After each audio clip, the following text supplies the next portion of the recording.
सिंहासन। बतीसी कहानियाँ। राजा भोज एक बार फिर सिंहासन की ओर बढ़े और तभी 22वीं पुतली अनुरुद्धवती वहाँ पर आ गई। उसने राजा भोज से कहा कि मैं तुम्हें राजा विक्रमादित्य की एक कहानी सुनाऊंगी। उसके बाद यह फैसला करना कि आप सिंहासन पर बैठने लायक हो या नहीं। इसके बाद 22वीं पुतली ने कहानी सुनाना शुरू किया। राजा विक्रमादित्य कला प्रेमी था और अच्छे कलाकारों को सम्मानित करते थे। वह अपने दरबार में मौजूद योग्य लोगों का भी बहुत सम्मान करते थे। उन्हें चापलूसी बिल्कुल भी पसंद नहीं थी। राजा विक्रमादित्य के इस स्वभाव के बारे में जानकर एक दिन एक युवक उनसे मिलने उनके दरबार में पहुंचा। उस युवक को कई शस्त्रों का ज्ञान था और हमेशा खरी बात ही बोलता था। उसका यह स्वभाव राजाओं को पसंद नहीं आता था, जिस कारण उसे हर राजा अपने यहाँ नौकरी से निकाल देता था। बार बार नौकरी से निकाले जाने के बाद भी उसने अपनी प्रकृति और व्यवहार को बदला नहीं था। जब वह राजा विक्रमादित्य के दरबार पहुंचा तो उस समय वहां संगीत का रंगारंग कार्यक्रम चल रहा था। वह राजा के आदेश का इंतजार करने लगा। वह दरबार के दरवाजे पर खड़ा होकर संगीत सुन रहा था, जिस सुनकर वह धीमी आवाज में बोला, दरबार में बैठे हुए लोग नासमझ हैं। इन्हें संगीत की बिल्कुल भी समझ नहीं है। संगीता गलत धुन बजा रहा है, फिर भी कोई उसे रोक नहीं रहा है। उसे बोलते हुए वहां खड़े द्वारपाल ने सुन लिया। उसका चेहरा गुस्से से लाल हो गया। उसने युवक से कहा, महाराज विक्रमादित्य सच्ची कला के प्रेमी हैं और वह खुद दरबार में मौजूद हैं। द्वारपाल की बात सुनकर युवक हंसा और बोला, वह कला प्रेमी हो सकते हैं लेकिन कला पारखी नहीं, क्योंकि संजय की गलती को वह पकड़ नहीं पा रहे हैं। युवक की बात सुनकर द्वारपाल ने कहा कि अगर उसकी बात गलत साबित हुई तो उसे दंड मिलेगा। इस पर युवक ने कहा कि अगर उसकी बात गलत साबित हुई तो वह हर प्रकार की सजा के लिए तैयार है। इसके बाद द्वारपाल ने युवक के बारे में विस्तार से राजा को बताया। राजा विक्रमादित्य ने तुरंत उस युवक को दरबार में लाने का आदेश दिया।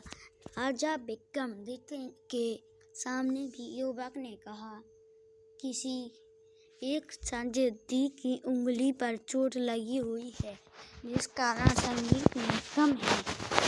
यह सुनकर राजा विक्रमादित्य ने सभी साजियों को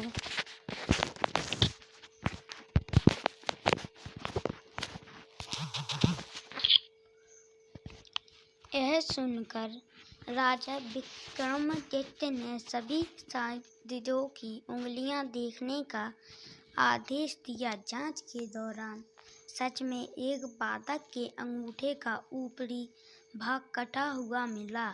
उसने अंगूठे पर पतली खाल चढ़ा रखी थी। यह देखकर राजा ने उस युवक की बहुत प्रशंसा की। इसके बाद उन्होंने उस युवक को उसका परिचय पूछा और उसे अपने दरबार में नौकर रख लिया। युवक ने भी समय समय पर अपनी योग्यता का परिचय, जिससे राजा विक्रमादित्य बहुत प्रभावित हुए। कुछ दिनों के बाद दरबार में एक खूबसूरत नर्तकी आई। दरबार में उसके नृत्य का आयोजन किया गया। वह युवक भी दरबार में बैठा हुआ था और नृत्य को गौर से देख रहा था। वह नर्तकी बहुत ही अच्छा नृत्य कर रही थी और सभी दरबारी मोहित होकर उसके नृत्य को देख रहे थे। तभी ना जाने कहां से एक भंवरा आकर उसकी छाती पर बैठ गया। नर्तकी ना तो नृत्य रोक सकती थी, ना ही हाथों से भारों को हटा सकती थी, क्योंकि ऐसा करने से भंगिमाएं बिगड़ जाती हैं। ऐसे में उस नर्तकी ने चतुराई से सांस अंदर की और खींची तथा पूरे जोर से भंवरे पर छोड़ दी। ऐसा करने में भंवरा उड़ गया। हालांकि यह घटना कोई नहीं देख सका, लेकिन उस युवक ने सब कुछ देख लिया। वह नर्तकी की तारीफ करते हुए उठा और अपने गले की मोतियों की माला उस नर्तकी के गले में डाल दी। यह देखकर सभी दरबारी हैरान हो गए। दरबार में मौजूद लोग कहने लगे कि राजा के होते हुए दरबार में किसी और का इस तरह से इनाम देना राजा का सबसे बड़ा अपमान है। युवक का यह व्यवहार राजा विक्रमादित्य को भी यह पसंद नहीं आया और उन्होंने युवक से ऐसा करने के पीछे का कारण बताने को कहा। इस पर युवक ने भंवरे वाली सारी घटना राजा को विस्तार से बता दी। उसने कहा कि नर्तकी ने जिस तरह से सुर, लय, ताल और भाव भंगिमा के बीच समन्वय रखते हुए जिस सफाई से भंवरे को उड़ाया, वह इनाम के काबिल है। जब विक्रमादित्य ने नर्तकी से पूछा तो उसने युवक की बातों का समर्थन किया। यह सुनकर राजा विक्रमादित्य ने नर्तकी और इस युवक बहुत तारीफ की। अब उनकी नज़र में उस युवक का महत्व और बढ़ गया। अब तो जब भी किसी भी समस्या का हल ढूंढना होता तो राजा विक्रमादित्य उसकी बातों पर जरूर गौर करते थे। ऐसे ही एक दिन दरबार में चर्चा शुरू हुई कि बुद्धि और संस्कार के बीच क्या संबंध है। दरबारियों का कहना था कि बुद्धि से ही संस्कार आते हैं, लेकिन वह युवक उनकी बातों से सहमत नहीं था। उसका कहना था कि संस्कार आनुवंशिक होते हैं। जब इस मुद्दे पर एक राय नहीं बनी तो विक्रमादित्य ने इसका एक हल निकाला। राजा ने नगर से दूर जंगल में एक महल बनवाया और उसमें गूंगी और बहरी नौकरानियों को रहने का आदेश दिया। साथ ही 4 नवजात शिशुओं को उन नौकरानियों की देखरेख में रखा गया। इनमें से एक शिशु राजा विक्रमादित्य का था, जबकि एक महामंत्री का, एक कोतवाल का और एक ब्राह्मण का था। जब 12 वर्ष के बाद चारों बच्चे दरबार में पेश किए गए तो राजा विक्रमादित्य ने बारी बारी से उनसे पूछा, क्या तुम ठीक हो? चारों ने अलग अलग जवाब दिए। राजा के बेटे ने कहा, सब कुशल है। वही महामंत्री के बेटे ने कहा, यह संस्कार नश्वर है। अब जब आने वाले को जाना है तो कुशलता कैसी? कोतवाल के बेटे ने कहा कि चोर चोरी करते हैं और नाम खराब निरपराधी का होता है। ऐसी हालत में कुशलता की सोचना बेकार है। अंत में ब्राह्मण के बेटे ने कहा कि जब आयु दिन ब दिन घटती जाती है तो कुशलता कैसी? चारों के जवाब सुनकर उस युवक की बातों की सच्चाई सामने आ गई। राजा का बेटा निश्चित भाव से सब कुछ कुशल मानता था और मंत्री के बेटे ने तर्कपूर्ण उत्तर दिया। इस तरह कोतवाल के बेटे ने न्याय व्यवस्था की चर्चा की, जबकि ब्राह्मण के बेटे ने दार्शनिक उत्तर दिया। ये सब कुछ आनुवंशिक संस्कारों के कारण हुआ, जबकि सभी का पालन पोषण एक साथ और एक तरह से हुआ। फिर भी चारों के विचारों में अपने संस्कारों की तरह अंतर था। इस प्रकार सभी दरबारी ने मान लिया कि युवक बिल्कुल सही है। इतना कहकर 22वीं पुतली वहाँ से उड़ गई और राजा भोज एक बार फिर एक सोच में पड़ गया कि क्या राजा विक्रमादित्य की तरह वह भी सच्चे और अच्छे लोगों की परख करने के काबिल है या नहीं। कहानी से सीख। बच्चों, इस कहानी से ये सीख मिलती है कि जो व्यक्ति हमेशा सच बोलता है और गलत का साथ नहीं देता है, उसका हमेशा समर्थन करना चाहिए। ऐसे लोग कभी भी गलत सलाह नहीं देते और हमेशा सही राह दिखाते हैं।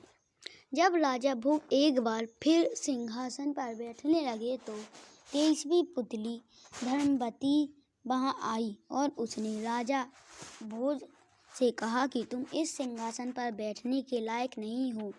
मैं तुम्हें राजा विक्रमादित्य की एक गुण के बारे में बताती हूँ। इसके बाद 23वीं पुतली ने कहानी सुनाना शुरू किया।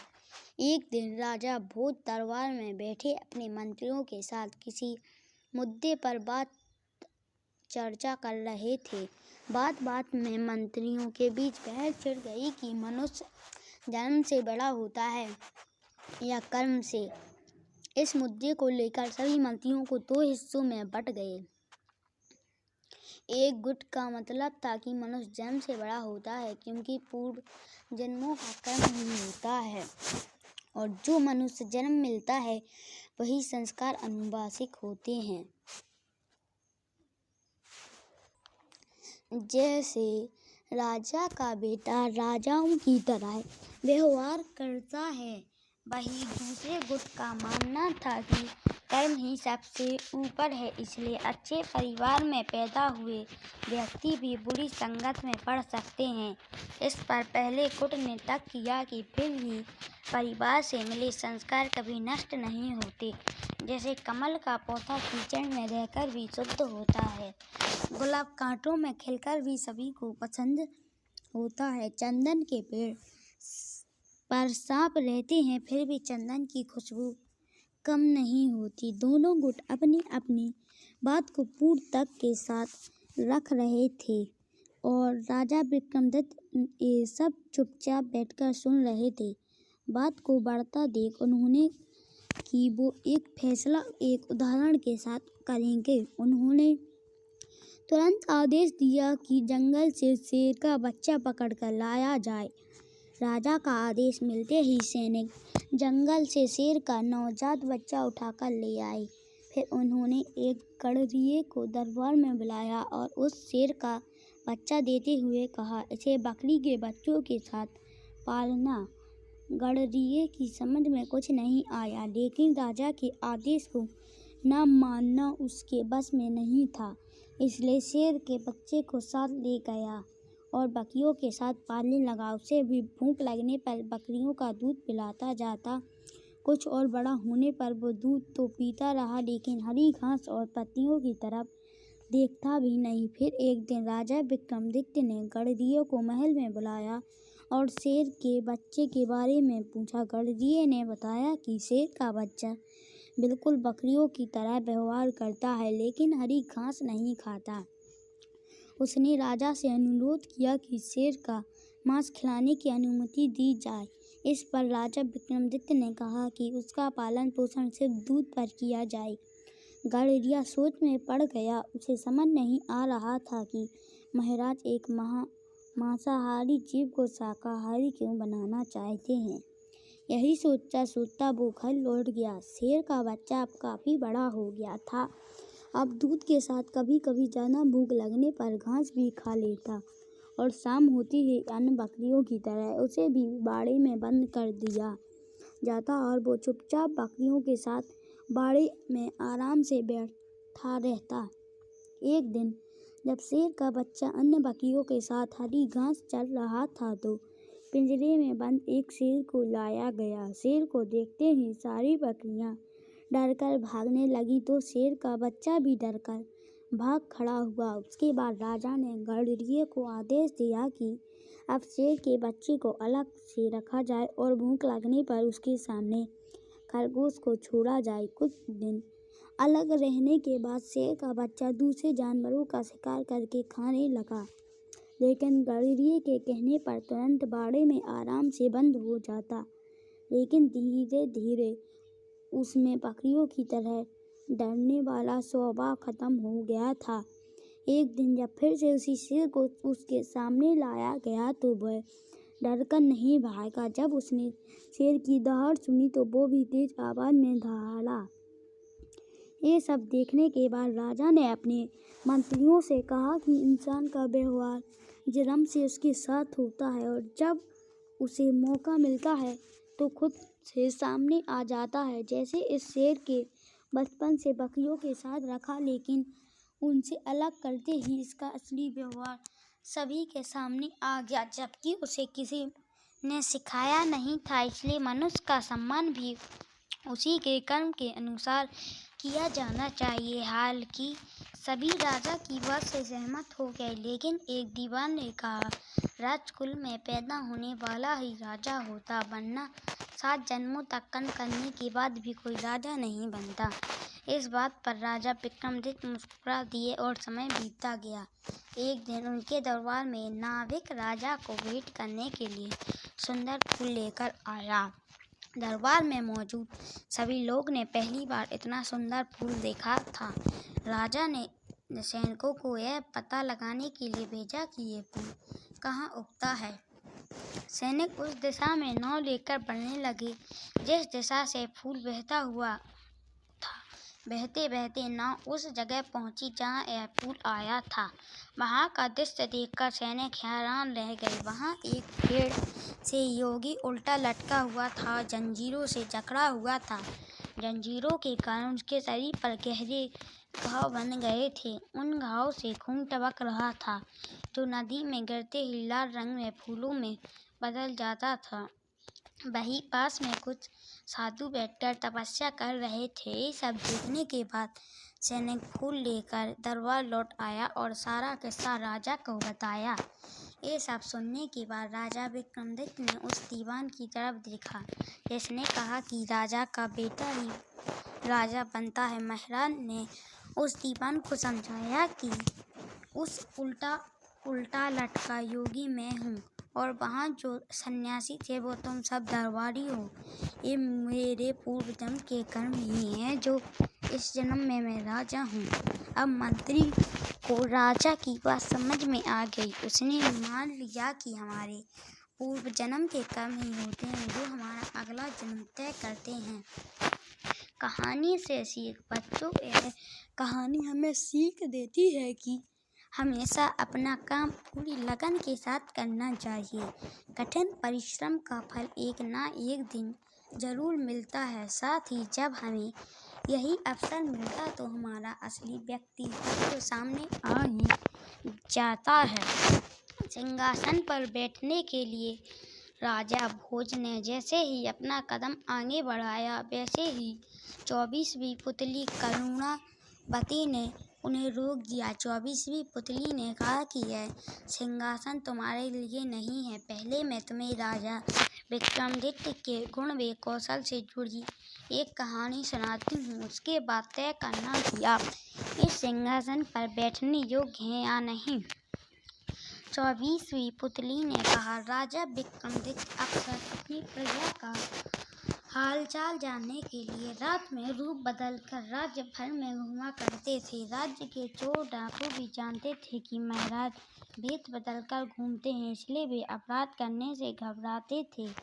राजा विक्रमादित्य भी चाहते थे कि उनके राज्य से अपराध पूरी तरह से खत्म हो जाए और उनकी प्रजा रात को चैन से सो सके। इसी प्रकार एक रात महाराज भेष बदलकर अपने राज्य में घूम रहे थे। चलते चलते उन्हें एक भवन के बाहर रस्सी लटकी हुई नजर आई। उन्होंने सोचा कि जरूर कोई चोर इस रस्सी से लटककर ऊपर गया है, इसलिए वो भी रस्सी के सहारे ऊपर पहुंच गए। उन्होंने अपनी तलवार भी निकाली और चोरों को तलाशने लगे, लेकिन तभी किसी महिला की धीमी आवाज़ सुनाई दी। उन्हें लगा कि यह महिला ही चोर है। यह सोचकर वो कमरे की दीवार से झटक कर खड़े हुए। उन्होंने सुना कि महिला किसी के साथ कमरे में जाकर महिला कह रही थी कि उस आदमी की हत्या किए बिना किसी और के साथ उसका संबंध बनाना मुश्किल है। इसके बाद महाराज को एक पुरुष की आवाज़ सुनाई दी। पुरुष बोल रहा था कि वह लुटेरा जरूर है, लेकिन किसी निर्दोष व्यक्ति की जान नहीं ले सकता। उसने महिला ने कहा कि उसके पास बहुत धन है, वो दोनों दूर कहीं जाकर सुखी से अपना जीवन काट सकते हैं। इस पर महिला बोली कि तुम 2 दिन बाद आना, क्योंकि उसे सारा धन इकट्ठा करने में 1 दिन लगेगा। राजा समझ गए कि पुरुष उस महिला का प्रेमी है और महिला इस घर के मालिक की पत्नी है। इसके बाद राजा उस रस्सी के सहारे नीचे आ गए और महिला के प्रेमी का इंतजार करने लगे। थोड़ी देर बाद जैसे महिला का प्रेमी रस्सी पकड़कर नीचे आया तो राजा ने उसकी गर्दन पर अपनी तलवार रख दी और उसे अपना परिचय दिया। महाराज को सामने देखकर आदमी डर गया, लेकिन राजा विक्रमादित्य ने उसे वादा किया कि अगर वो सच बताएगा तो उसे मृत्युदंड नहीं देंगे। इसके बाद उसने अपनी कहानी महाराज को बताई। मैं बचपन से ही उस महिला से प्यार करता हूँ और शादी भी करना चाहता था। मेरे पिता बहुत बड़े व्यापारी थे, जिस कारण मेरे पास काफ़ी धन था। फिर एक दिन समुद्री डाकियों ने मेरे पिताजी का कीमती सामान से भरा जहाज लूट लिया, जिस कारण हम कंगाल हो गए और मेरे सारे सपने चकनाचूर हो गए। इससे मेरे पिताजी इतने दुखी हुए कि उनकी मृत्यु हो गई। इसके बाद मैंने समुद्री डाकियों से बदला लेने का निर्णय लिया। कई सालों तक इधर उधर धक्के खाने के बाद आखिरकार एक दिन मुझे उनका पता चल ही गया। किसी तरह से मैं उनके गुट में शामिल हुआ और उनका विश्वास जीत लिया। अब जब भी मुझे मौका मिलता मैं गुट के किसी न किसी सदस्य की हत्या कर देता। इस तरह से मैंने पूरे दल को ख़त्म कर दिया और उन्होंने लूट से जो पैसा इकट्ठा किया था वह लेकर वापस घर लौट आया। घर आने के बाद मुझे पता चला कि मैं जिसे मैं प्यार करता था उसकी शादी राज्य के किसी धनी सेठ से हो गया है। एक बार फिर मेरे सारे सपने टूट गए। एक दिन मुझे उसके मायके आने के बारे में पता चला। फिर वो रोज़ मुझसे आकर मिलने लगी। एक दिन मैंने उससे कहा कि मेरे पास बहुत सारी दौलत है, लेकिन उसे मेरी बात पर विश्वास नहीं हुआ। उसने कहा कि अगर वो उसे 9 लाख हार लाकर दे तो ही उसे विश्वास होगा। आखिरकार मैं उसकी बात मानकर 9 लाख हार ले आया, लेकिन तब तक वो अपने पति के घर लौट गई थी। आज जब मैंने 9 लाख हार लाकर उसे पहनाया तो उसने अपनी पति की हत्या करने के लिए मुझे उकसाया, लेकिन मैंने करने से मना कर दिया, क्योंकि किसी निर्दोष की हत्या करना बहुत बड़ा पाप है। राजा विक्रमादित्य ने सच बोलने पर उसकी तारीफ की और समुद्री डाकियों को सफाया करने के लिए उसे शाबाशी दी। साथ ही अपनी प्रेमिका की चतुराई नहीं समझ पाने के लिए उसे डांटा। राजा विक्रमादित्य ने कहा कि सच्ची प्रेमिकाएं प्रेमी से प्रेम करती हैं, उसकी दौलत से नहीं। साथ ही 9 लाख हार मिलने के बाद अपने पति की हत्या के लिए उसे उकसाया। ऐसी निर्दयी तथा चरित्रहीन महिला से प्रेम हमेशा विनाश की ओर ले जाता है। वह आदमी रोता हुआ महाराज के चरणों में गिर गया तथा अपने अपराध के लिए उसे माफ करने के लिए प्रार्थना करने लगा। राजा ने भी उसे मृत्युदंड नहीं दिया और उसकी वीरता और सच्चाई के लिए ढेरों पुरस्कार दिए। अगली रात राजा विक्रमादित्य उस महिला के प्रेमी का भेष बनाकर उस महिला के पास पहुंचे। उनके पहुंचते ही महिला ने सोने के आभूषणों से भरी एक थैली उनके सामने रख दी और कहा कि उसने सेठ को विष खिलाकर मार दिया है। जब राजा कुछ नहीं बोले तो महिला को शक हुआ और उसकी नकली दाढ़ी मूंछ नोच ली। अपने प्रेमी की जगह किसी और पुरुष देखकर महिला जोर जोर चिल्लाने लगी और अपने पति का हत्यारा उन्हें बताकर रोने लगी। वहीं घर के बाहर खड़े राजा के सिपाही राजा का आदेश मिलते ही दौड़कर आए और महिला को गिरफ्तार कर लिया। अपने सामने राजा विक्रमादित्य को देखकर महिला के होश उड़ गए और उसने झट से विष पीकर अपनी जान दे दी। यह कहानी सुनाकर 20वीं पुतली वहां से उड़ गई और राजा भोज एक बार फिर महाराज विक्रमादित्य की न्यायप्रियता के बारे में सोचने लगे। कहानी से सीख, लालच करने वालों के साथ कभी अच्छा नहीं होता। उन्हें एक ना एक दिन इसका परिणाम भुगतना ही पड़ता है, जैसे इस कहानी में पैसों के लिए अपनी पति की हत्या करने वाली महिला के साथ हुआ। लगातार 27 पुतलियों से राजा विक्रमादित्य की महानता की कहानी सुनकर परेशान हो चुके थे। राजा भोज ने एक बार फिर सिंहासन पर बैठने की कोशिश की। वह जैसे ही सिंहासन पर बैठने लगे तभी 28वीं पुतली बेदही ने उन्हें रोका और राजा विक्रमादित्य की स्वर्ग यात्रा, इस दौरान उनके द्वारा किए गए पूर्ण कार्यों का किस्सा बताना शुरू किया। एक रात महाराज विक्रमादित्य अपने महल में सोए रहे थे। इस दौरान उन्होंने सपने में एक सोने का महल देखा। महल की सजावट व आसपास का नज़ारा बहुत ही खूबसूरत था। सपने में ही महल के बाहर उन्हें एक योगी दिखा जिसका चेहरा हूबहू उनके जैसा ही था और यह देखते ही अचानक उनकी नींद टूट गई। वह समझ गए कि वह एक सपना देख रहे हैं, लेकिन जागने के बाद भी उन्हें पूरा सपना अच्छी तरह से याद था। उन्होंने अपने पंडितों व ज्योतिषियों को अपना सपना सुनाया। इसका मतलब जानने के लिए उनसे कहा। सभी विद्वानों ने राजा विक्रमादित्य से कहा, महाराज, आपने सपने में स्वर्ग के दर्शन किए हैं और वह महल देवराज इंद्र का है। देवताओं ने शायद आपको सहसी स्वर्ण आने का निमंत्रण दिया है। अपने विद्वानों की यह बात सुनकर विक्रमादित्य आश्चर्यचकित हुए। उन्होंने पंडितों से पूछा, स्वर्ण जाने का रास्ता कौन सा है? इस यात्रा में किस चीज़ की जरूरत पड़ सकती है? काफ़ी सोचने के बाद सभी विद्वानों ने उसे वह मार्ग बताया जहाँ से स्वर्ग में प्रवेश किया जा सकता है। इसके साथ ही उन्हें यह भी कहा कि जो हमेशा भगवान को याद करता है और धर्म का पालन करता है वही स्वर्ग जा सकता है। इस पर राजा ने कहा, काम करते हुए कभी न कभी उनसे अनजाने में कोई गलती काम जरूर हुआ होगा। साथ ही कई बार राजकाज के कारण भगवान की पूजा करना भी छूट जाता है। इस पर सभी ने एक मत होकर कहा, महाराज, अगर आप इस काबिल नहीं होते तो आपको स्वर्ण के दर्शन ही नहीं होते। सभी के कहने पर राजा विक्रमादित्य राजपुरोहित को अपने साथ लेकर स्वर्ण जाने के लिए निकल पड़े। अपने विद्वानों के कहे अनुसार उन्हें यात्रा के दौरान 2 पूर्ण कर्म भी करने थे। यात्रा से पहले राजा ने अपनी शाही भेष त्याग दिया। जब आम लोगों की तरह कपड़े पहनकर यात्रा कर रहे थे तो यात्रा के दौरान रात में एक नगर में आराम करने के लिए रुक गए। कुछ देर बाद उन्हें एक बुजुर्ग महिला रोती दिखी। वह काफ़ी परेशान थी। राजा विक्रमादित्य ने उस बुजुर्ग महिला से रोने का कारण पूछा। बुजुर्ग महिला ने बताया, मेरा इकलौता बेटा सुबह जंगल गया था लेकिन अभी तक लौटा नहीं है।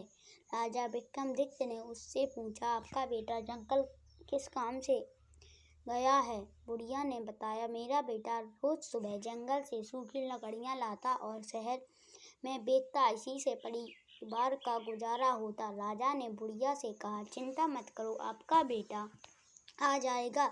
इस पर बूढ़ी औरत ने कहा, जंगल बहुत घना है और वहाँ कई खतरनाक जानवर हैं। मुझे डर है कि कहीं किसी जानवर ने उसे अपना शिकंजा बना लिया हो। बुढ़िया ने आगे कहा, शाम से मैं कई लोगों से विनती कर चुकी हूँ लेकिन कोई भी मदद नहीं कर रहा है। मैं बूढ़ी हो चुकी हूँ इसलिए खुद जंगल जाकर उसे ढूंढ नहीं सकती। यह सुनकर विक्रमादित्य ने कहा, वह उनके बेटे को ढूंढ कर लाएंगे। इसके बाद राजा विक्रमादित्य लड़के की खोज में जंगल चल दिए।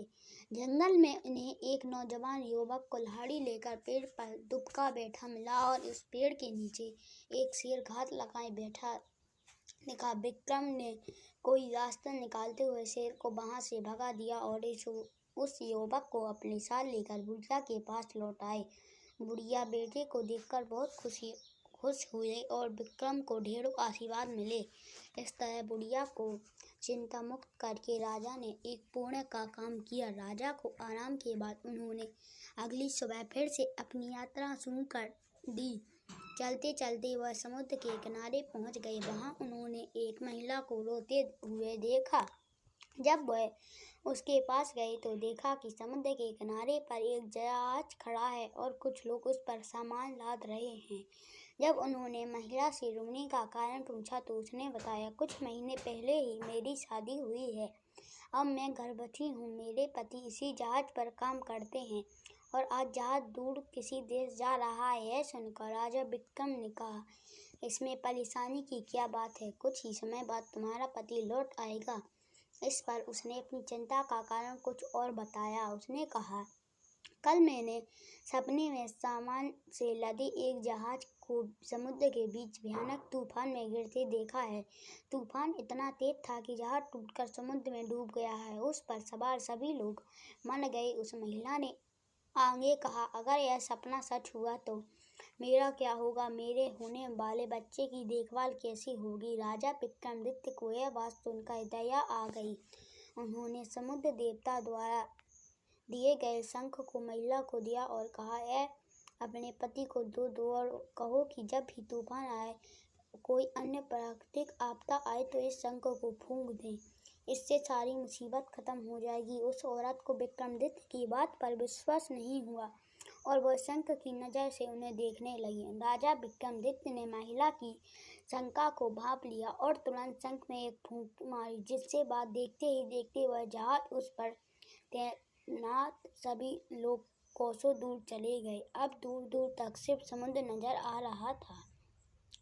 वह औरत और वहां खड़े अन्य लोग यह देखकर हैरान हुए। इसके बाद महाराज ने फिर से शंख फूंका तो वह जहाज सभी कर्मचारी सहित वापस आ गया। अब उस औरत को शंख की शक्ति पर विश्वास हो गया था।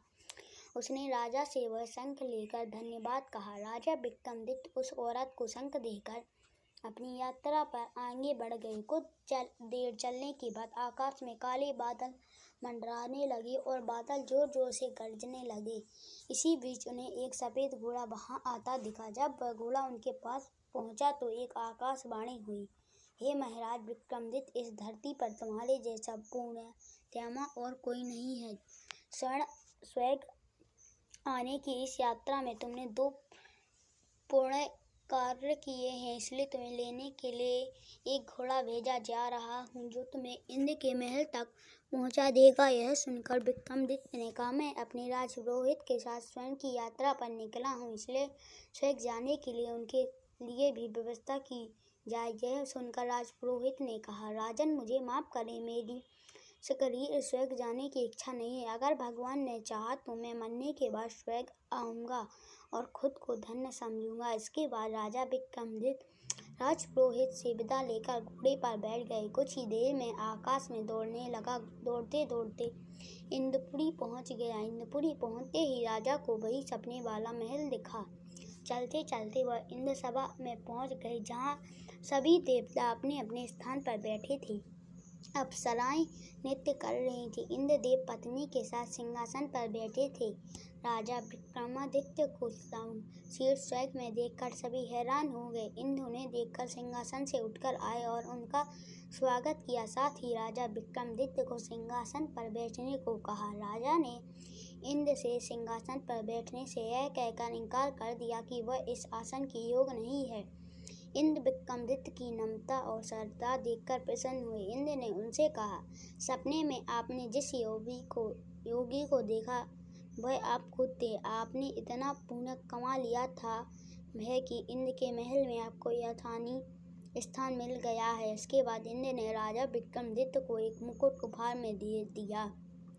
राजा विक्रमादित्य कुछ दिन बाद इंकौल में बिताने के बाद वह मुकुट लेकर अपने राज्य वापस आ गए। यह कहानी सुनाने के बाद 28वीं पुतली बेदही ने राजा भोज से कहा, अगर तुम भी राजा विक्रमादित्य की तरह पुण्य करने वाले सरल बेबनत हो तो ही इस सिंहासन पर बैठ सकते हो, वरना नहीं। इतना कहकर 28वीं पुतली बेदही वहां से उड़ गई और इस कहानी से बच्चों को यह सीख मिलती है कि हमें दूसरों की मदद करनी चाहिए, क्योंकि अच्छे कर्मों का फल जरूर मिलता है। सिंहासन का महत्वाकांक्षी राजा भोज 29वीं बार सिंहासन पर बैठने की कोशिश करता है। वह जैसे ही सिंहासन पर बैठने जाता है तभी 29वीं पुतली मानवती उसे रोकती है और राजा विक्रमादित्य की एक कहानी सुनाने लगती है। इस पर कहानी राजा की बहन की शादी की है। आज ये जानते हैं कि इस किस्से में 29वीं पुतली ने क्या सुनाया। एक बार की बात है, राजा विक्रमादित्य भेष बदलकर राज्य में घूम रहे थे। वो चलते चलते नदी किनारे पहुंचे और वहां चुपचाप खड़े हो गए। अचानक उन्हें बचाओ बचाओ की आवाज़ सुनाई दी। वह तुरंत वहां पहुंचे जहां से आवाज़ आ रही थी। वहां उन्हें नदी के तेज धारा में युवक युवती फंसे दिखे।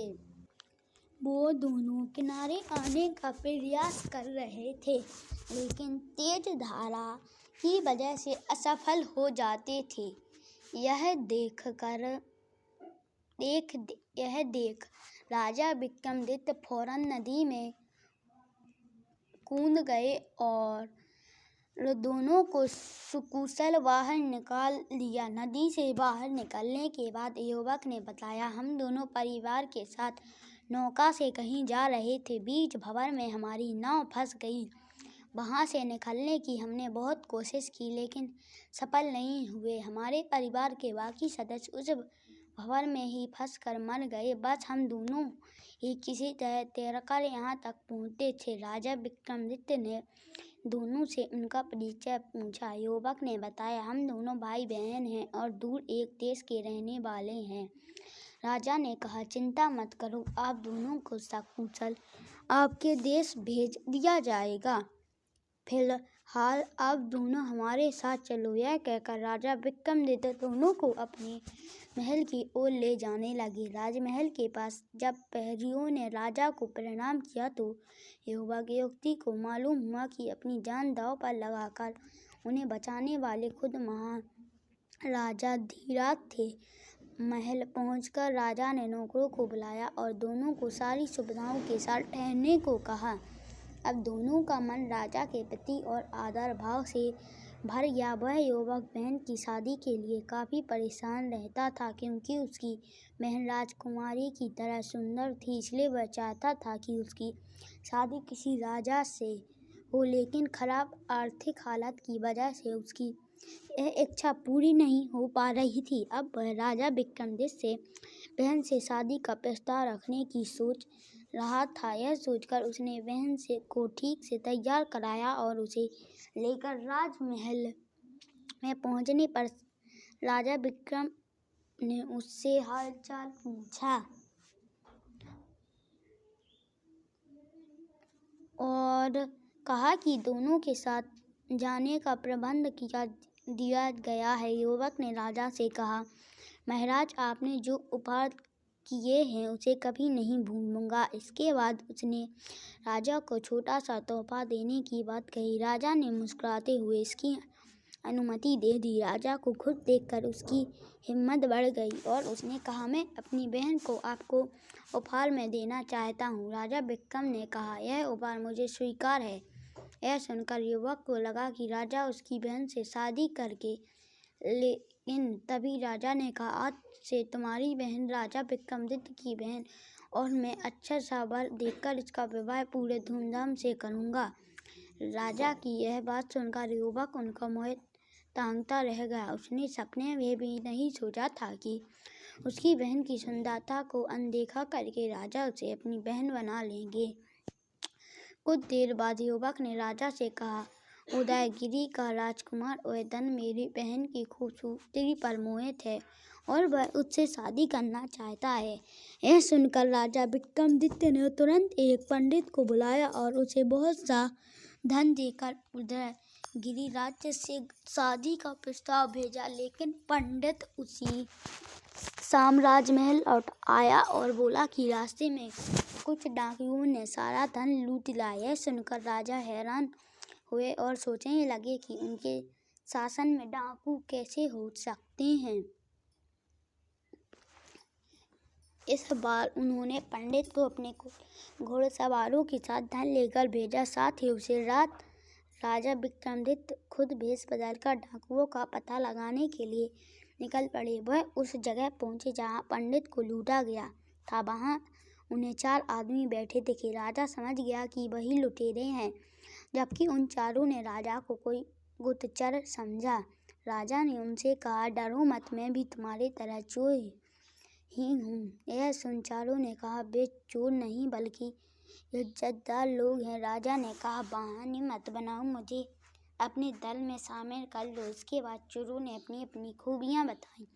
एक चोरी का शुभ मुहूर्त निकलता था, दूसरा परिधे में जानवरों की भाषा समझता था, तीसरा गायब होने की कला जानता था और चौथा कठिन से कठिन यातना झेल सकता था। ये सब सुनने के बाद राजा विक्रमादित्य ने उनका विश्वास जीतने के लिए कहा, मैं कहीं भी छिपा हुआ धन देख सकता हूँ। जब चारों ने ये विशेषता सुनी तो उन्होंने राजा को अपने दल में शामिल कर लिया। इसके बाद राजा विक्रमादित्य ने चारों के साथ मिलकर अपने ही महल में चोरी करने की साजिश बनाई। वह चोरों को उस जगह पर लेकर गए जहाँ शाही खजाने का थोड़ा हिस्सा छिपा हुआ था।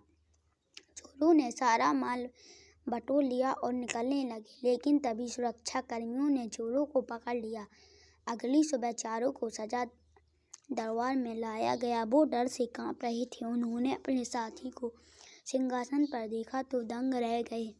वो सभी सजा की प्रतीक्षा कर रहे थे, लेकिन राजा ने उन्हें सजा न देकर माफ़ कर दिया और उनसे फिर से ना चोरी करने और अपने गुणों का इस्तेमाल दूसरों की भलाई के लिए करने का वचन लिया। चारों ने अपनी राजा की बात मान ली और अच्छे इंसान की तरह रहने लगे। बाद में राजा ने उन्हें अपनी सेना में शामिल की। वहीं राजा उदयन ने भी विक्रमादित्य की मोहबली बहन से शादी का प्रस्ताव स्वीकार कर लिया। शुभ मुहूर्त में दोनों की शादी धूमधाम से की गई। कहानी सुनाने के बाद 29वीं पुतली मानवती ने राजा भोज से कहा कि अगर तुम भी राजा विक्रमादित्य की तरह समझदार, साहसी और निर्भय स्वभाव के हो तो इस सिंहासन पर बैठने के लिए आगे बढ़ना। इतना कहकर 29वीं पुतली मानवती वहाँ से उड़ जाती है और राजा भोज में पड़ जाते हैं। इस कहानी से बच्चों यह सीख मिलती है कि हमें अपने अंदर सेवा की भावना रखनी चाहिए और समय आने पर चतुराई से काम लेना चाहिए।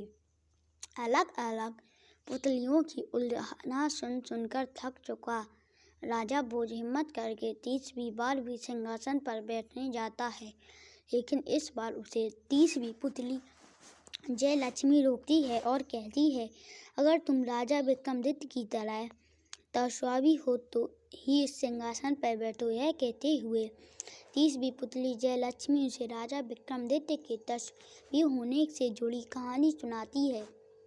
आइए जानते हैं कि इस कहानी में जयलक्ष्मी ने क्या बताया।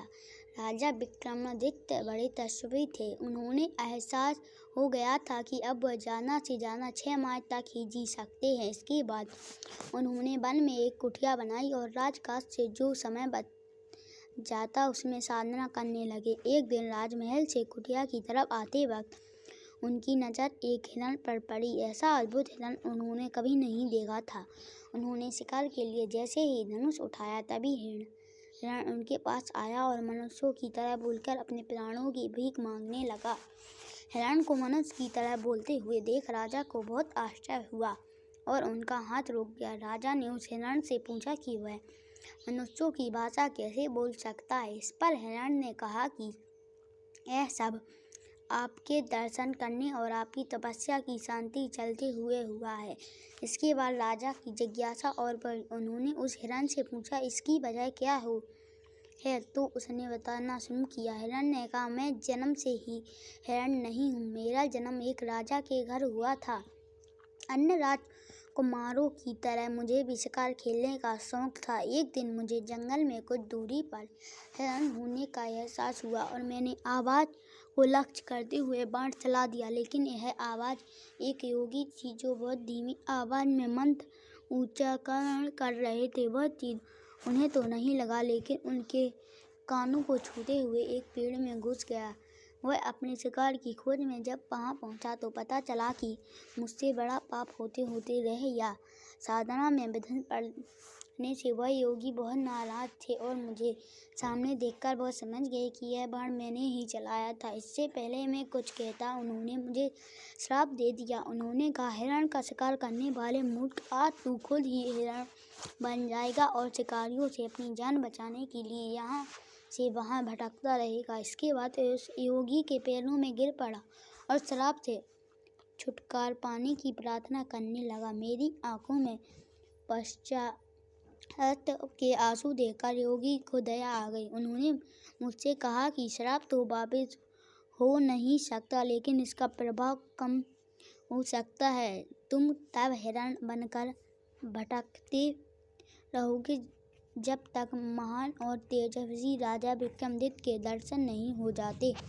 उनके दर्शन होते ही तुम मनुष्यों की तरह बोलने लगोगे। राजा विक्रम ने जिज्ञासा से उस हिरण से पूछा, तुम अब मनुष्य की तरह बोल सकते हो तो, लेकिन तुम्हें हिरण रूप से मुक्ति कब मिलेगी?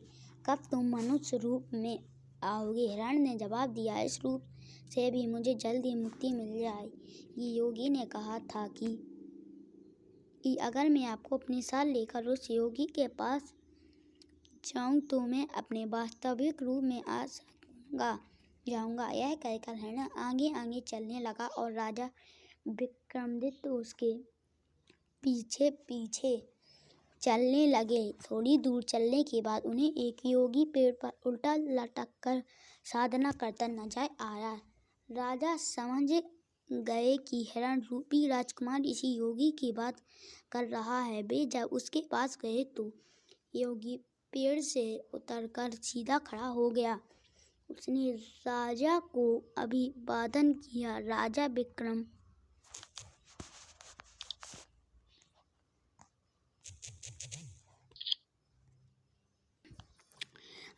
विक्रमादित्य समझ गए कि वह योगी उन्हीं की प्रतीक्षा कर रहा था। जिज्ञासावश राजा ने उनसे पूछा, आप मेरी प्रतीक्षा क्यों कर रहे थे?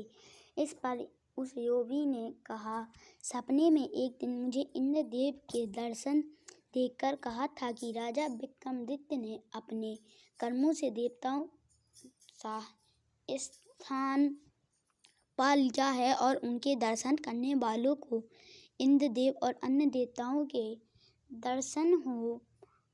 दर्शन का फल प्राप्त होता है। इसलिए मैं अब इतनी कठिन साधना आपके दर्शन के लिए कर रहा था। राजा विक्रमादित्य ने उस योगी से कहा, अब तो आपने मेरे दर्शन कर लिए हैं, क्या मुझसे कुछ और चाहते हो? इस पर योगी ने उनसे उनके गले में पड़ी इंद्रदेव की ओर से मिली मूंगी वाली माला मांगी। राजा ने खुशी खुशी वह माला उस योगी को दे दी। योगी ने जैसे ही उनका आभार प्रकट किया, वैसे ही श्रापित राजकुमार फिर से मानव शरीर में आ गया। उसने पहले राजा विक्रम की ओर फिर योगी के पैर छुए। इसके बाद राजा उस राजकुमार को लेकर अपने महल आ गया। अगले दिन वह उसे अपने रथ पर लेकर उसके राज्य के लिए निकले। दोनों जैसे ही राज में घुसे, तभी सैनिकों ने उनके रथ को चारों तरफ से घेर लिया। वे राज्य के प्रवेश करने के बजाय पूछने लगे। राजकुमार ने अपना परिचय दिया और सैनिकों से रास्ता छोड़ने के लिए कहा, लेकिन सैनिकों ने बताया कि उनके माता पिता को बंदी बनाकर जेल में डाल दिया गया है। अब यहाँ का राजा कोई और है। इस पर राजा विक्रमादित्य ने सैनिकों को अपना परिचय दिए बिना खुद को राजकुमार का दूत बनाया और कहा कि नए राजा को यह संदेश देना है कि उसके सामने दो विकल्प हैं, या तो वो असली राजा रानी को उनका राज्य वापस लौटा दे या फिर खुद की युद्ध की तैयारी करे। उस सेना नायक को यह सुनकर बड़ा अजीब लगा। उसने राजा विक्रमादित्य का मजाक उड़ाते हुए कहा, युद्ध कौन करेगा? क्या तुम दोनों युद्ध करोगे? यह उपहास देखकर राजा विक्रमादित्य का क्रोध 7वें आसमान पर पहुंच गया। उन्होंने तलवार निकाली और उस सेना नायक का सिर धड़ से अलग कर दिया। सेना में भागदौड़ मच गई। किसी ने दौड़कर नए राजा को यह खबर दी कि यह सुनते ही राजा सेना लेकर वहां पहुंचा। राजा विक्रमादित्य इस हमले के लिए पहले से ही तैयार थे। उन्होंने तुरंत दोनों बेतालों और बेतालों को बुलाया। दोनों बेतालों ने राजा विक्रमादित्य का आदेश मिलते ही रथ को हवा में उठा दिया। इसके बाद उन्होंने गायब होने वाला तिलक लगाया और रथ से कूद गए। अदृश्य होकर उन्होंने दुश्मनों को गाजर मूली की तरह काटना शुरू कर दिया।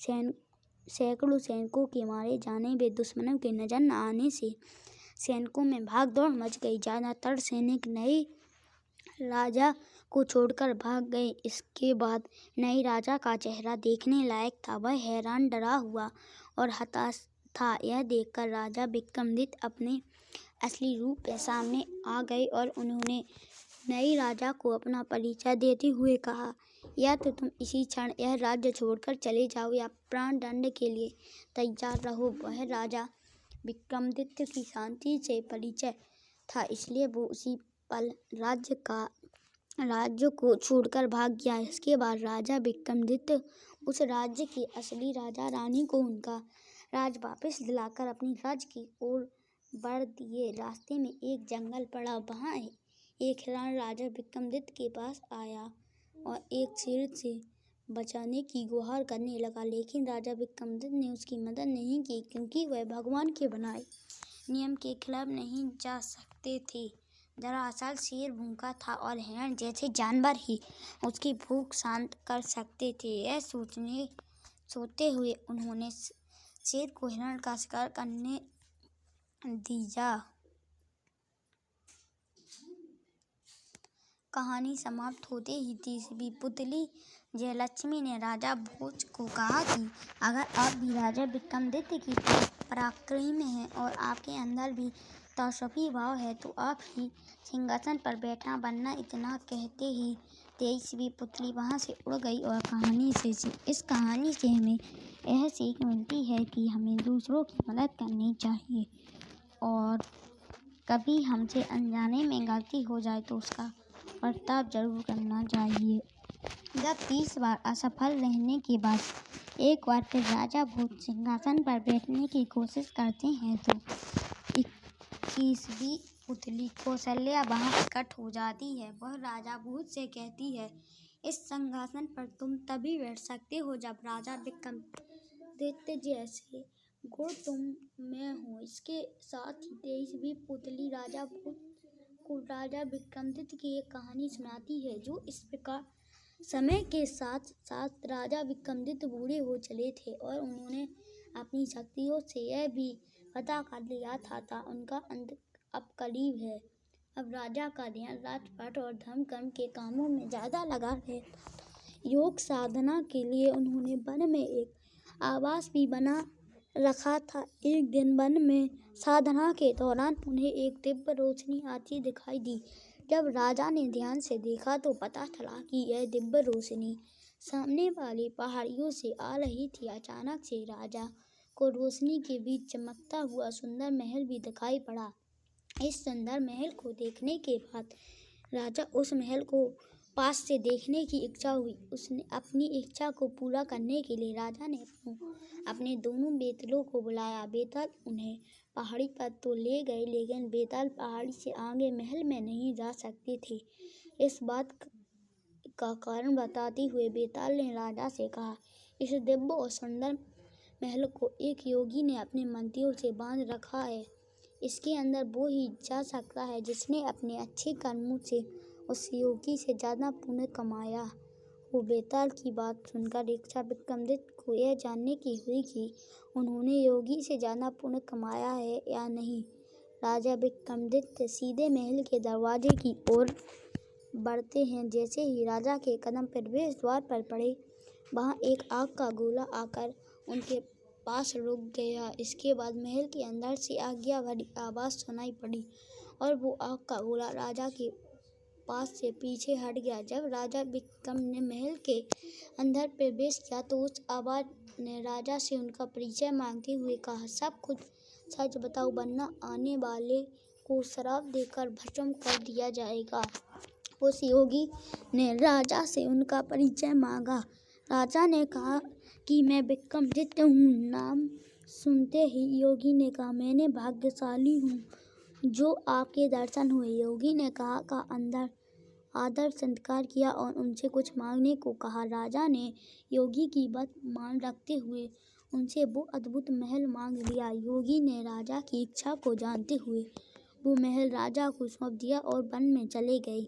योगी जब वन में भटक रहे थे तब उनकी मुलाकात उनके अपने गुरु से हुई। गुरु ने योगी को इस हाल में देखकर वन में भटकने का कारण जाना चाहे तो वह बोले कि मैंने अपना महल राजा विक्रमादित्य को दान कर दिया। योगी की इस बात पर गुरु हंसते हुए कहा, धरती के सबसे बड़े दानी को तुम क्या दान करोगे? ब्राह्मण के रूप में जाकर विक्रमादित्य से अपना महल फिर से मांग लो।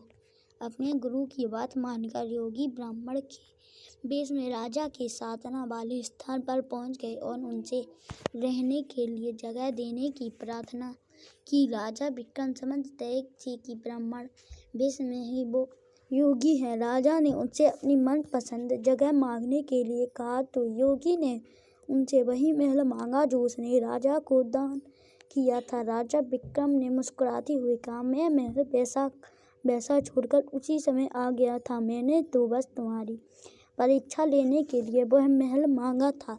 इस कहानी के बाद भी एक तीसरी पुतली ने अपनी कहानी खत्म नहीं की। वह आगे बोली, राजा विक्रमादित्य में देवताओं से बढ़कर गुण थे। वे इंद्रासन के अधिकारी माने जाते थे, लेकिन सच तो यह है कि वो देवता नहीं मानव थे जिन्होंने मृत्यु लोक में जन्म लिया था। पुतली ने आगे कहा कि राजा ने एक दिन अपना देह त्याग दिया था। राजा की मृत्यु के बाद प्रजा में हाहाकार मच गया। उनकी प्रजा दुख से रोने लगी। जब राजा का अंतिम संस्कार होने वाला था तब उनकी सारी रानियां चिंता पर सती होने के लिए बैठ गईं। महाप्रतापी राजा के अंतिम संस्कार के दिन देवताओं ने फूलों की वर्षा कर राजा को आखिरी विदाई दी। राजा के बाद उनके बड़े पुत्र को राज तिलक हुआ और उसे राजा घोषित किया गया, मगर वह अपने पिता के सिंहासन पर नहीं बैठ पाया, जिसका कारण वो समझ नहीं पा रहा था।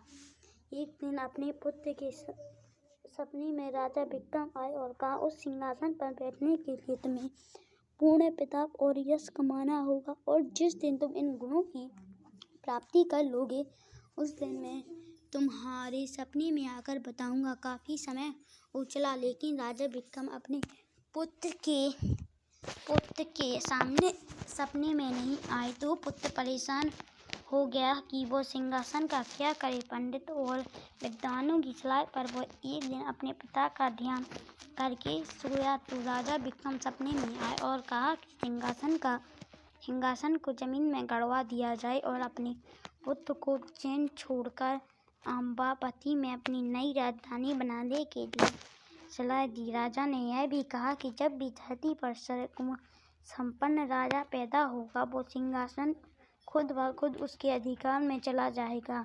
पुत्र ने अपने पिता के स्वीकृत वाले आदेश को मानकर सिंहासन को जमीन में गड़वा दिया और खुद उज्जैन को छोड़कर अम्बावती को नई राजधानी बनाकर शासन करने लगा। इतना कहकर 23वीं पुतली कौशल्या वहां से उड़ जाती है और राजा भोज फिर से सोच में पड़ जाते हैं। कहानी से सीख। इस कहानी से यह सीख मिलती है कि इंसान को हमेशा अच्छे कर्म करने चाहिए ताकि पूरी दुनिया अच्छे कर्मों से आपको याद करे।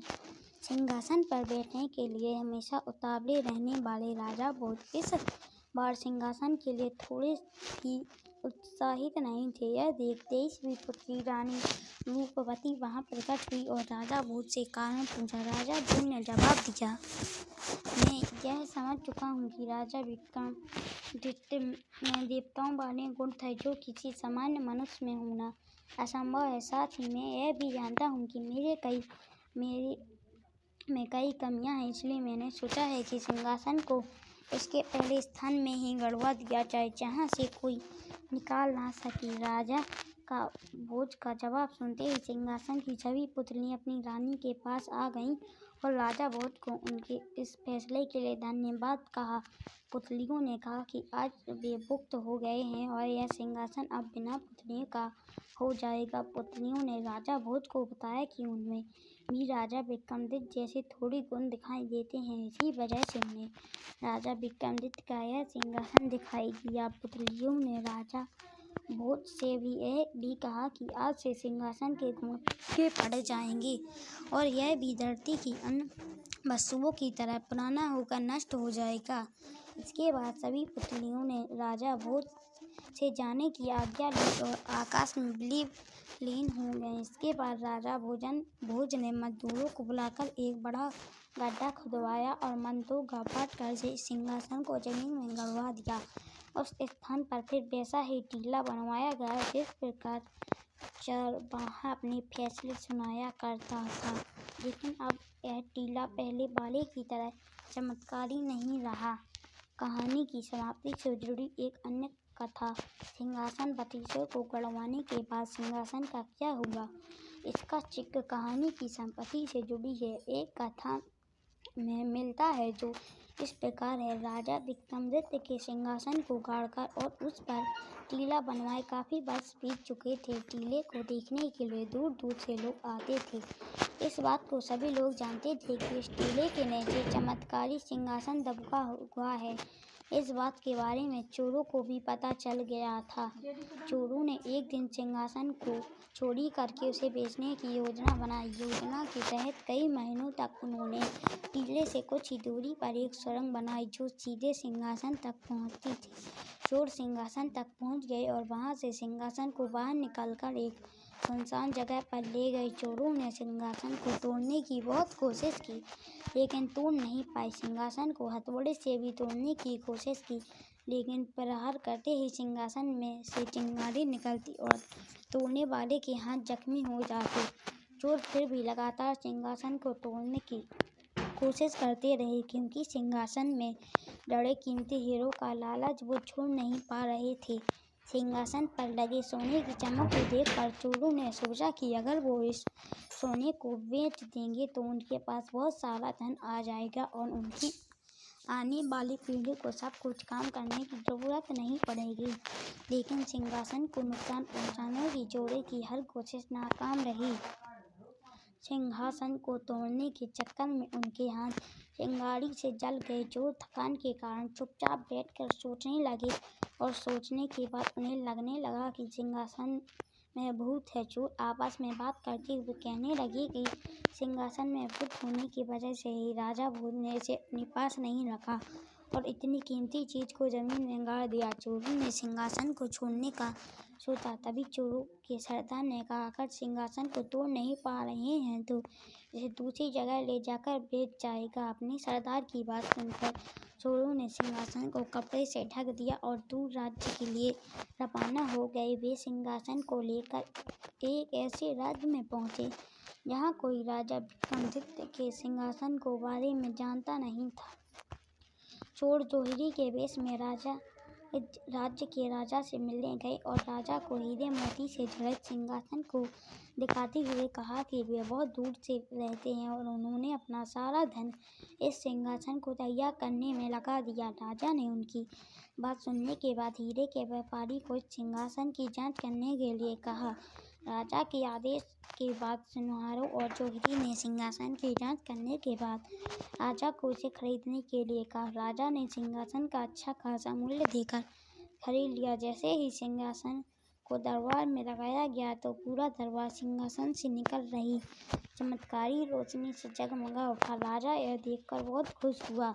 राजा ने शुभ मुहूर्त निकालकर सिंहासन का शुद्धिकरण करवाया और इस पर रोज बैठने लगे। हर तरफ सिंहासन के बारे में बात होने लगी।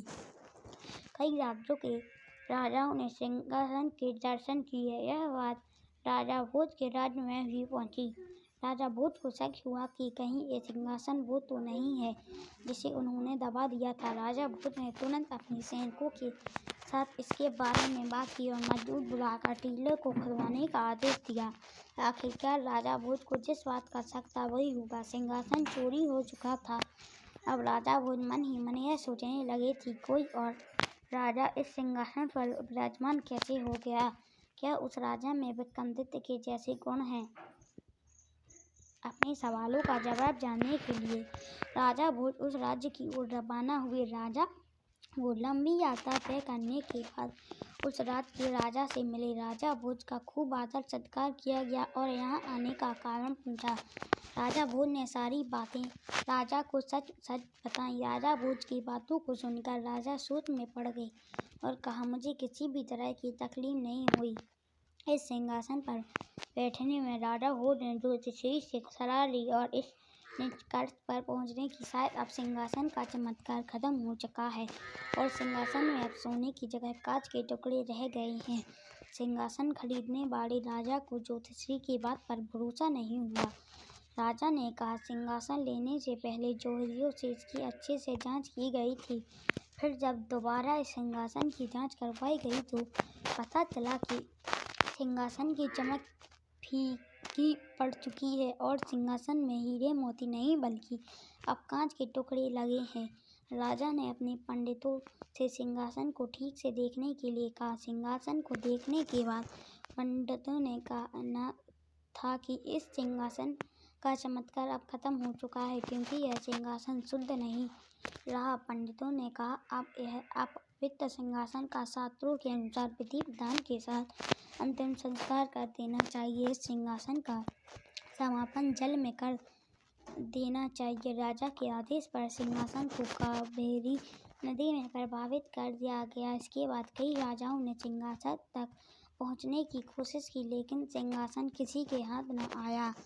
वहीं कई लोगों का विश्वास है कि यह सिंहासन उसी को मिलेगा जिसके अंदर राजा विक्रमादित्य जैसी खूबियाँ होगी। कहानी से सीख। इस कहानी से यह सीख मिलती है कि इंसान